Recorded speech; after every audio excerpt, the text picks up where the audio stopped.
A few weeks ago when Kurt Franke stepped in with us, we talked about short sales and the ramification if you're a buyer, making sure that that short sale is approved before you go through with that process. We've brought back in Kurt Franke to talk about short sales as the seller, right, Kurt? That's correct. Okay, now there's some legal sides, there's some financial sides. What happens as a seller when it comes to a short sale? Well, I guess first the first caveat is I'm an attorney, not an accountant. Okay.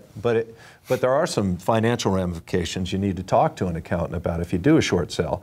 First of all, as we mentioned before last week, there is a difference. The bank is actually taking less than the amount that's owed on that mortgage. So what does that deficiency mean? And bearing in mind there's nothing certain but death and taxes, can you be taxed on it? Oh, good. Okay. And what happens to that deficiency? Well, that deficiency is seen as income. So you're being relieved of a debt, and the IRS considers that income to you. Now, the bank will issue what's called a 1099, or actually a 1099-C on something like that, called a cancellation of debt, yet the IRS would still normally consider that income. Okay, so you've gotten a 1099, which means in theory it's income. Do you pay taxes on that? In the past, you would have. Before 2007, that would have been taxable income.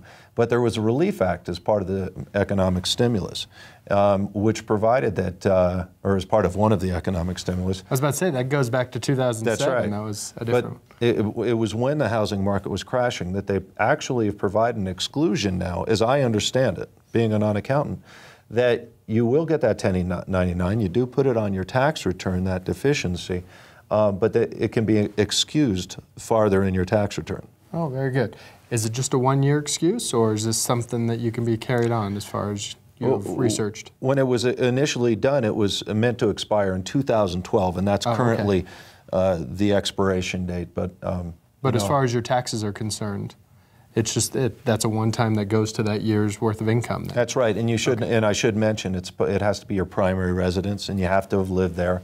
And there's other qualifications. All right. If you're not exactly sure about this in this situation, maybe if you're looking into a short sale, well, you can get a hold of Kurt Franke, set up an appointment. How do they do that, Kurt? You can call me at 827-6100, or you can get on my website, lokaf.com, and look me up there. Give us a call at the office. Linda would be happy to set up an appointment. Very good. And sit down and make sure, maybe it's not a short sale. There's a lot of different aspects of real estate that Kurt can help you out with, right, Kurt? That's correct. Very good. Thanks again. Thank you. Good information about short sale.